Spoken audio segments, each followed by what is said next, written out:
Selamat datang ke channel Nazair Abdullah, channel yang membahaskan berkaitan alam pembonsaian. Pada perkongsian video tutorial kali ini, saya akan kongsikan kepada anda apakah kegunaan sisa daripada cabang pokok bougainville selepas kita melakukan pruning ataupun pemangkasan. Baiklah teman-teman ya, sekiranya anda ingin mengetahui apakah kegunaan ataupun apa yang kita boleh lakukan kepada cabang daripada bekas kita melakukan pemangkasan ataupun pruning kepada pokok bougainville kita, pastikan anda terus mengikuti perkongsian video tutorial saya pada kali ini dari mula hingga selesai. Sebelum itu, silakan anda aktifkan tombol notifikasi agar anda dapat membantu memperkembangkan channel Nazair Abdullah. Baiklah teman-teman, kita teruskan kepada tutorial seterusnya. Okey, baiklah teman-teman, di sini saya mempunyai 3 jenis daripada pokok bougainville teman-teman, iaitu ini adalah bekas lepas saya melakukan pemangkasan. Jadi saya mengambil beberapa daripada cabang ni. Ini adalah cabang kemudian warna kuning, ni warna merah dan ni warna putih. Ini adalah cabang teman, cabang-cabang sisa daripada cabang pokok bougainville yang telah saya melakukan pemangkasan. Okey, jadi di sini saya akan kongsikan kepada teman-teman semua ya, bagaimana ataupun apakah yang kita boleh lakukan daripada sisa-sisa daripada bekas cabang yang kita lakukan pemangkasan ataupun pruning kepada pokok bougainville kita. Okey.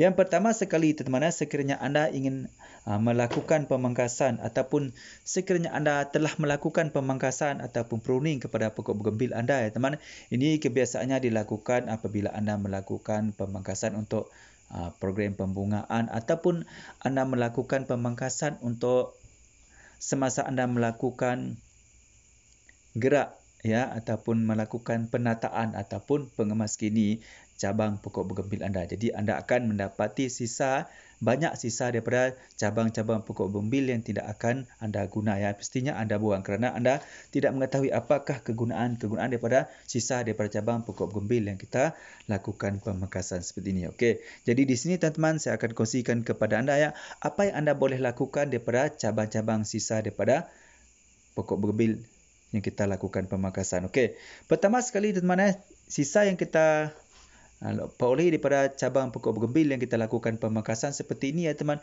Ini sangat bermakna ataupun boleh kita jadikan sebagai sebuah bahan stek ya teman, untuk kita jadikan sebuah stek. Ini ya teman, ini adalah boleh jadi kita daripada dibuang saja teman, daripada kita jadikan sebagai bahan stek untuk kita menambah koleksi pokok bougainville kita, terutamanya kita untuk jadikan sebagai bahan untuk kita jadikan sebagai bahan bonsai ataupun kita ingin jadikan sebagai stok untuk jenis-jenis pokok bougainville yang kita lakukan pemangkasan tadi. Okey.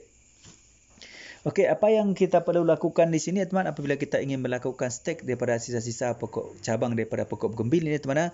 Yang pertama sekali kita perlu menyediakan media tanam ya teman. Sebelum itu anda pilihlah sebelum anda menyediakan media tanam, anda pilih dulu beberapa cabang daripada pokok bougainville tadi yang anda ingin melakukan penanam untuk ada jadi stek ya, stek untuk proses permulaan penanaman stek daripada pokok bougainville untuk kita jadikan sebagai bahan bonsai. Pilih cabang-cabang yang sihat. Okey, ingat teman, pastikan cabang tersebut pada bunga ini tu masih ada lagi dalam berbunga ya, masih lagi dalam berbunga ya.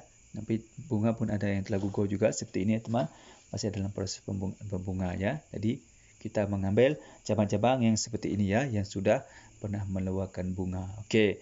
Lepas tu teman, apa yang kita lakukan daripada cabang-cabang ini teman? Okey, kita akan cuba menanam tanam-tanam ini teman. Kita akan tanam stek-stek ini dengan bekas seperti biasa teman. Anda boleh menggunakan cup gelas yang bekas air macam ni boleh, ataupun anda menggunakan botol pun boleh.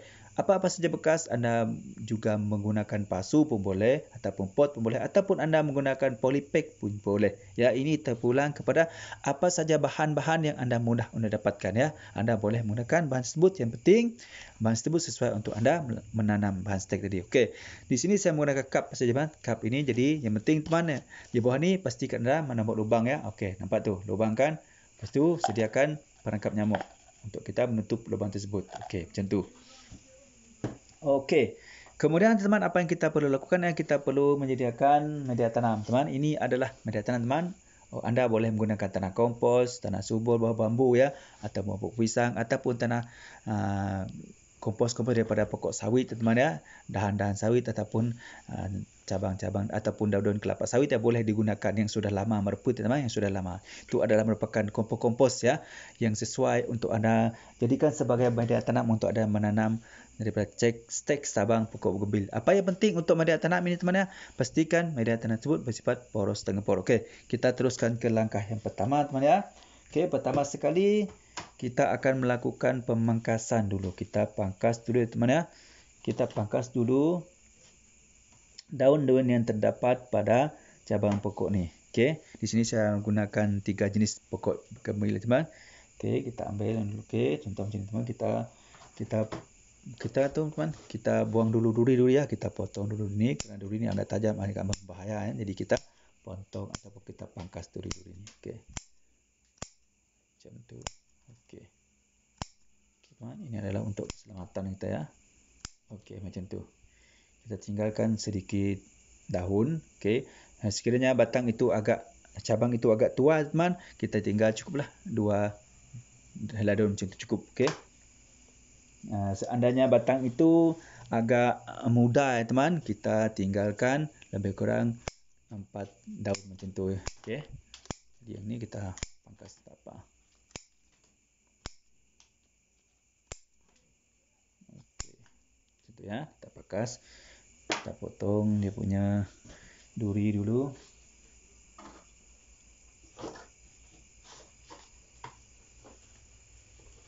Okay. Kita potong duri, teman ya. Kita potong semua duri dia.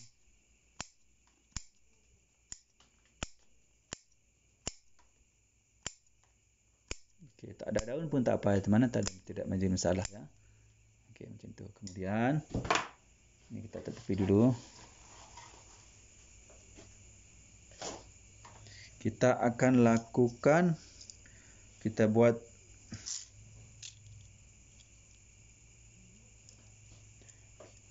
penyayatan, teman. Kita buat penyayatan bahagian bawah ya, bahagian bawah cabang stek ini tadi.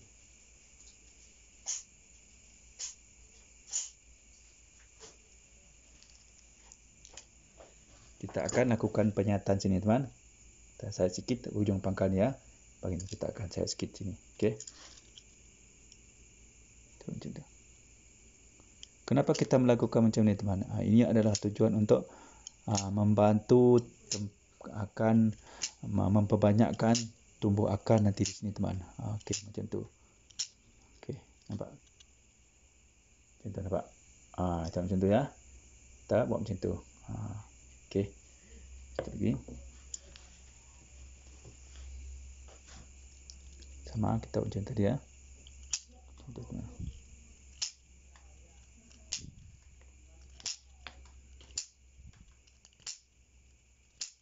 Okey, macam tu ya. Akan.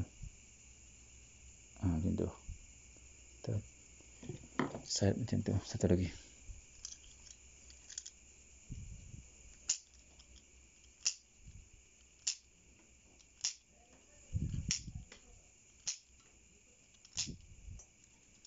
Okey, kemudian, teman, kita untuk membantu mempercepatkan pertumbuhan akar pada cabang-cabang stek pokok bougainville kita ni ya, teman ya.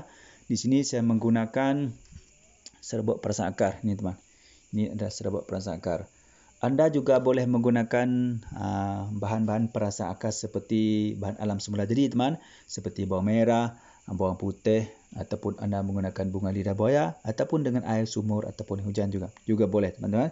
Di sini saya menggunakan serbuk perasan akar ni. Okey, bagaimana cara kita melakukannya, teman, ataupun menggunakannya? Okey, macam ni, teman. Kita buat macam ni ya. Kita ambil sedikit air. Mana? Kita ambil sedikit air. Kita ambil sedikit air ya.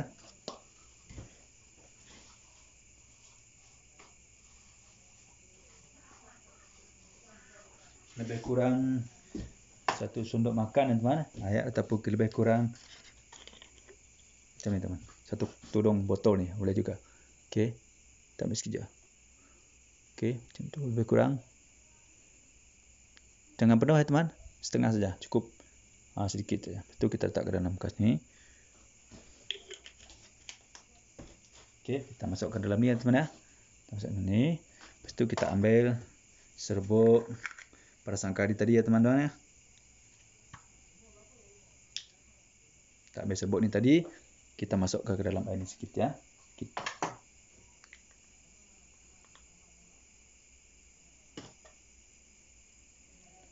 Lebih kurang sesendok makan juga teman ya. Tapi kita gunakan ini teman ya. Kita gunakan ini ya. Okey, lebih kurang macam ni. Kita masukkan ke dalam air ni tadi ya. Kita masuk ke dalam ni. Bismillah. Okey, macam tu. Kemudian apa yang kita lakukan, kita adukkan sedikit ya. Adukkan sedikit macam tu. Okey. Lepas tu teman, apa kita lakukan adalah kita masukkan stek cabang-cabang tadi ya ke dalam serbuk prasangka tadi. Okey, kita buat macam tu. Buat macam tu. Okey. Nampak kan? Okey, kita buat macam tu ya. Okey. Kita letakkan dulu, kita letak tepi dulu. Yang tadi. Sekarang kita ke proses seterusnya teman ya. Di mana proses seterusnya lah kita akan menyediakan media tanam ya teman ya. Kita menyediakan media tanam.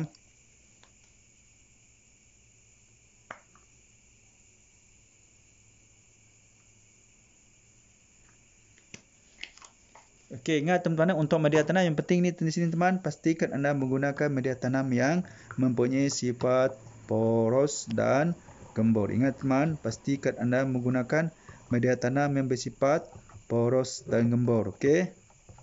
Sebab ini sangat penting teman-teman ya, dalam menyediakan bahan untuk anda jadikan media tanam untuk anda menanam stek daripada cabang pokok bergembil. Pastikan anda menyediakan media tanam yang bersifat poros dan gembur. Okey, apa yang dikatakan poros dan apa yang dikatakan gembur itu mana? Okey, apa yang dikatakan poros ya benda bahan media tanam tersebut. Contohnya seperti tanah kompos, seperti sekam padi, kokopit ya. Juga pasir kasar itu adalah beberapa contoh yang mempunyai sifat poros. Sifat poros ini diketahui apabila kita melakukan penyiraman, terutamanya media tanam yang kita letakkan di dalam pot teman-teman, ia akan memudah membantu mengalirkan air di dalam pot yang kita letak media tanam kita tadi.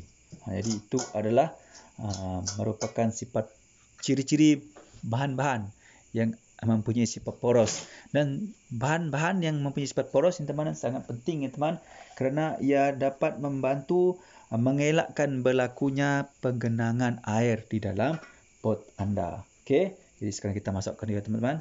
Masukkan media tanam ini ke dalam cup atau gelas ni. Teman-teman ya, gembur ya, pastikan itu bersifat gembur. Okey. Itu yang sifat yang kedua adalah teman, yang bersifat gembur ya. Apa yang dikatakan gembur ini? Gembur teman. Teman-teman nampak ya, ini bersifat gembur ya. Nampak? Okey. Mengapa kita perlu menggunakan media tanam bersifat gembur ini teman? Ini adalah bertujuan untuk membantu membekalkan oksigen dan juga udara yang cukup banyak di dalam media tanam yang kita untuk menggunakan untuk menanam stek daripada cabang pokok bergembil kita ini nanti. Itu adalah tujuan teman-teman, untuk membantu membekalkan oksigen dan ruang udara yang banyak. Apa yang berlaku teman-teman apabila media tanam yang kita gunakan untuk kita menanam stek daripada cabang pokok bergembil ini teman-teman mempunyai ruang udara dan oksigen yang banyak. Ini teman-teman akan membantu memudahkan dan mempercepatkan serta memberi kebebasan kepada akar yang tumbuh pada stek daripada cabang pokok bergembil ini kita nanti yang kita tanam teman-teman, kerana terdapatnya ruang udara yang banyak di dalam media tanam tersebut dan terdapatnya oksigen, kerana oksigen ini sangat membantu dalam proses pertumbuhan akar bahan stek yang kita tanam ini nanti. Itu adalah mengapa perlunya kita menggunakan bahan media tanam bersifat gembur.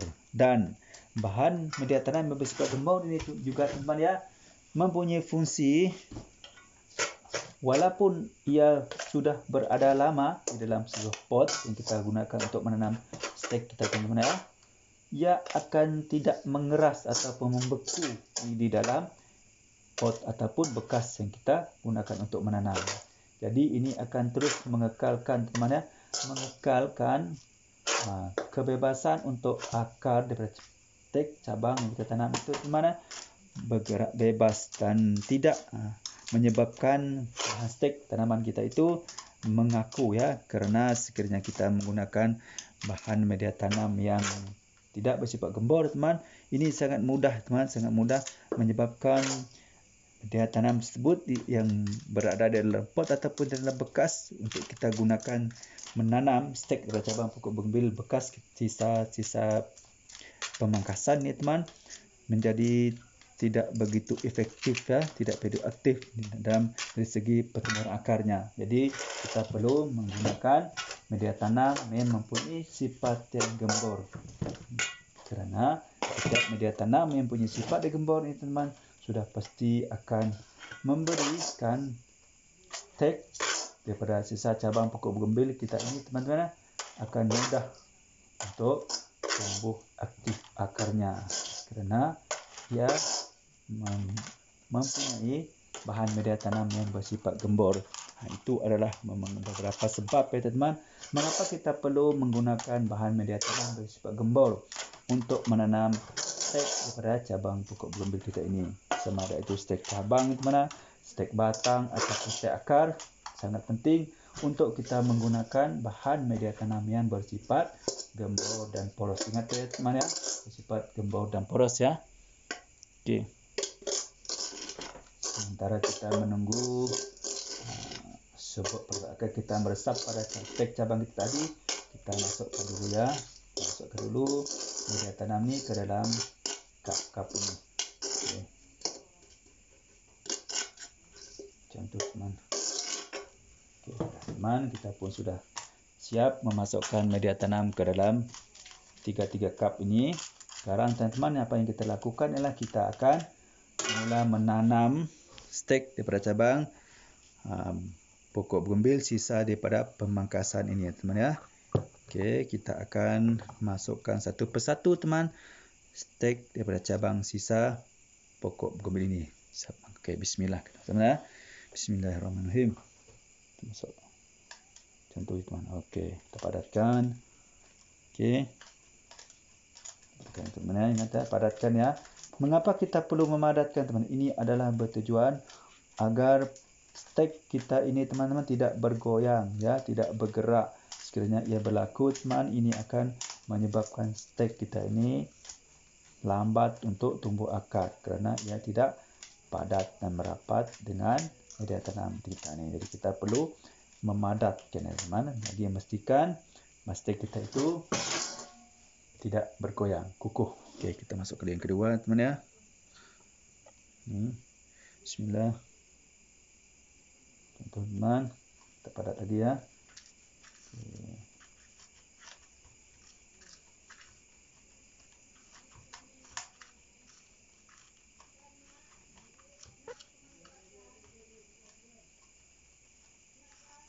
Okey.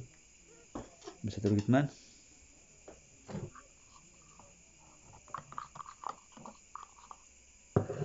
Bismillah. Teman-teman. Okey. Kita padatkan ya. Kita padatkan macam tu.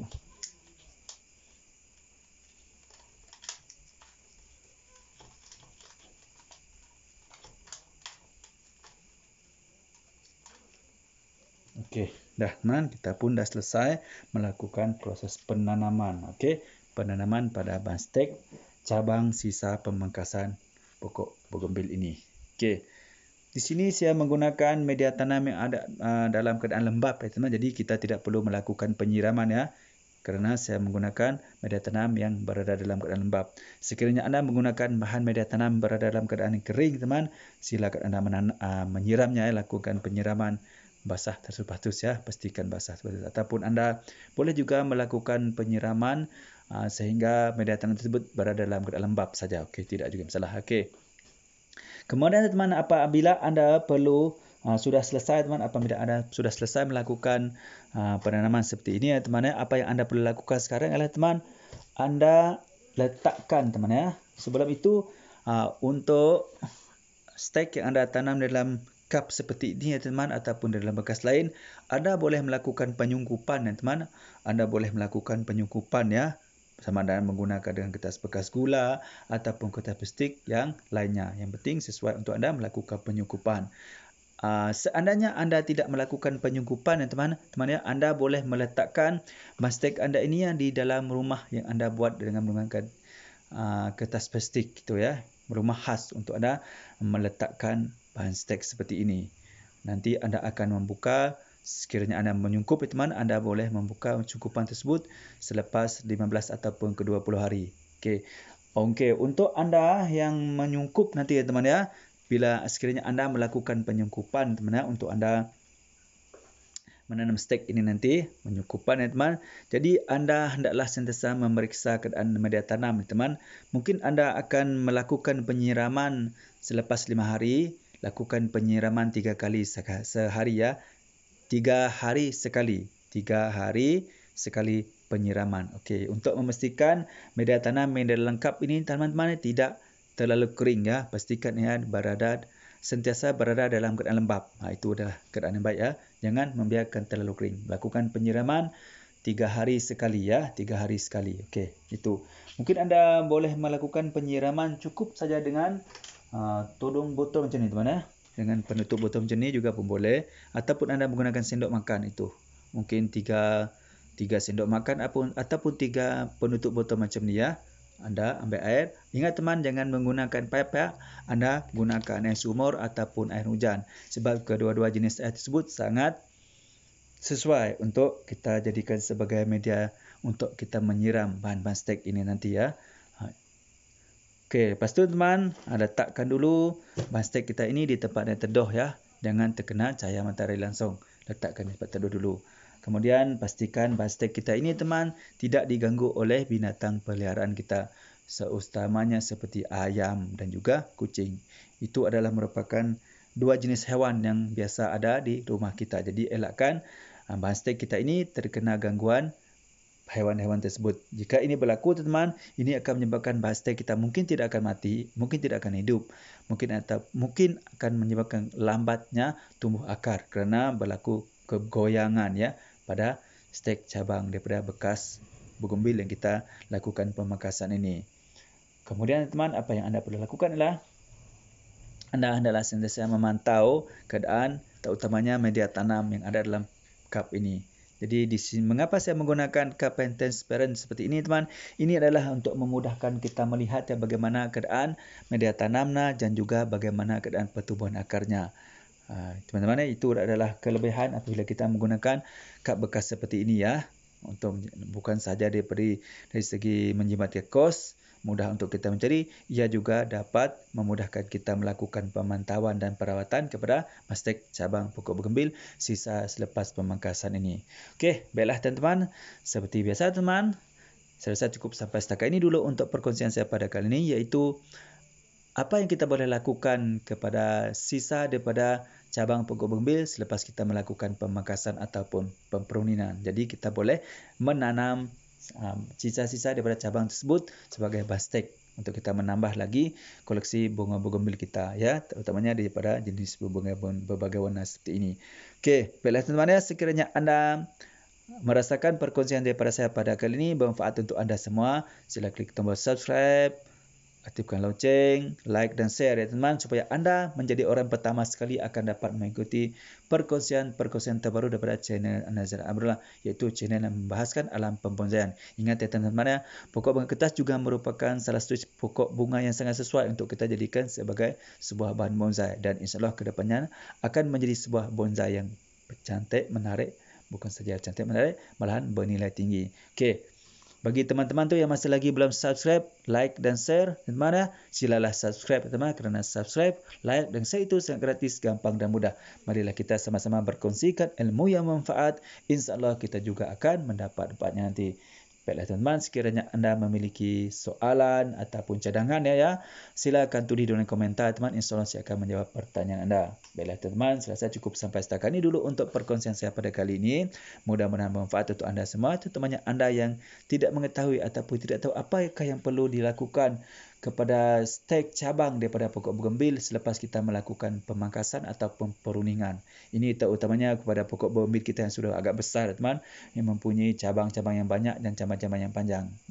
Ini adalah satu cara untuk kita memanfaatkan, ya teman, memanfaatkan stek, memanfaatkan cabang daripada pokok bougainville sisa pemangkasan ataupun pemperuningan. Baiklah teman, cukup sampai setakat ini dulu untuk perkongsian saya pada kali ini, ya, iaitu salah satu cara yang kita boleh lakukan ataupun kita buat kepada sisa daripada cabang pokok bougainville lepas kita melakukan pruning ataupun pemangkasan.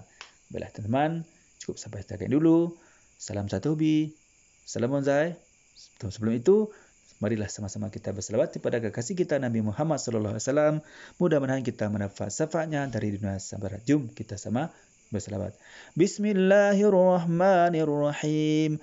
Allahumma salli ala Sayyidina Muhammad wa ala alihi wa sahbihi wa barik wa sallim. Baiklah teman-teman, cukup sampai setakat ini dulu untuk perkongsian video tutorial daripada saya pada kali ini. Salam satu bi, salam bonsai. Assalamualaikum. Bye-bye.